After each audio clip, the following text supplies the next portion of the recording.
The plot thickens with Amazon's privacy concerns. Google and Amazon appear to be becoming friends. Music is suddenly free. Apple is bringing the boom to your home theater system, and Wise is coming with a huge amount of updates to your Wise Cam. So let's go with all the latest news and updates for your smart home products. Prime Video is about to show up on Android TV and Google Chromecast, and on the flip side, Amazon's Fire TV sticks will show YouTube right away. Now, on top of that, YouTube TV and YouTube Kids will show up later this year on the Fire TV sticks, but unfortunately, still to this day, there's nothing stated about the Echo shows. You'll also be able to update your Fire TV stick to move applications around the screen again. That was something that was taken away just a few updates ago, but is back now with the latest firmware update to the Fire TV sticks. The latest privacy concern article from Bloomberg is especially damning to Amazon. What they had said was that they really restricted the ability for people who were reviewing recordings with their voice assistant to be able to locate people or really have any personally identifiable information. Unfortunately, Bloomberg's article specifically states that Amazon has employees at it, or they were demoed this capability of going from a recording to a set of coordinates to somebody's home and looking it up on Google Maps within a matter of minutes. I've tried about 5 takes of this, but speaking of privacy concerns, Facebook continues to develop a voice assistant companion for their Portal and Oculus VR devices.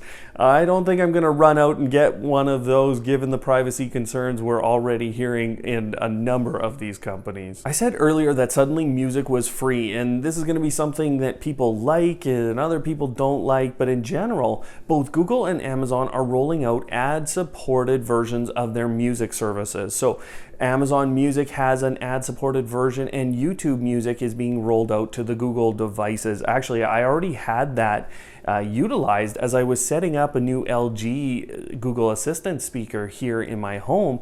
I actually tried it out before everything was set up, and I got YouTube Music with kind of a station feel. Everything is similar to how Spotify does their ad-supported service as well. Continuing down the path with music, Sonos One and Beam now have Amazon's voice assistant control or capability with Apple Music, so you're able to utilize your Apple Music on those speakers just the same as you could in other Echo devices. Apple AirPlay 2 continues its rollout on a number of home theater devices.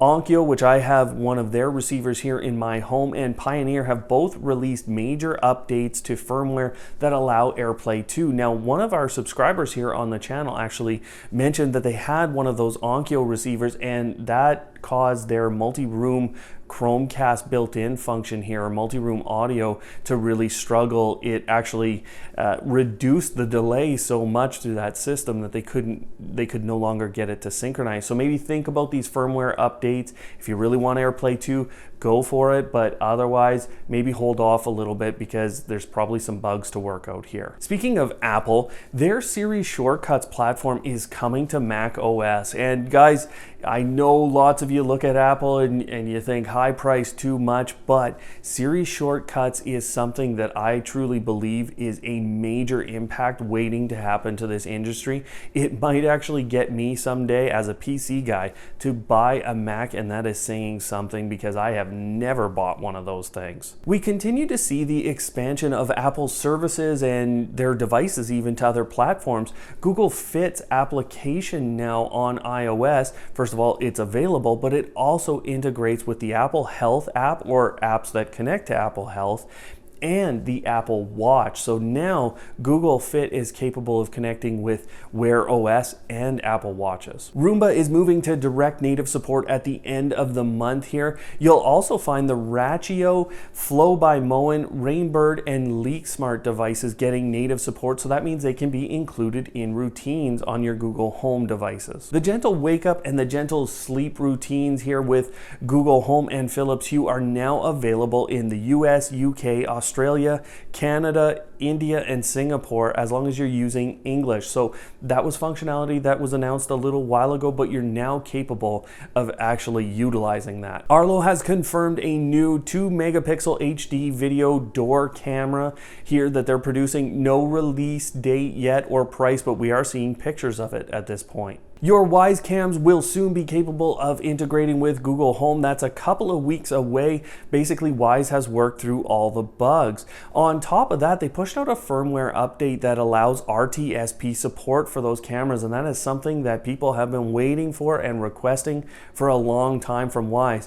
They also pushed out 2-factor authentication and all of the software necessary for the new Wyze Sense. That Wyze Sense system has started shipping for those of you who jumped in on the pre-order, so watch your email for that if you did. If you didn't and you don't know what I'm talking about with Wyze Sense, this is quite the system, and I have a video down below that you can go and understand all the details about this and why this will be so impactful to the home automation network. Otherwise, guys, go automate your life. Thanks for watching, and we'll see you next time.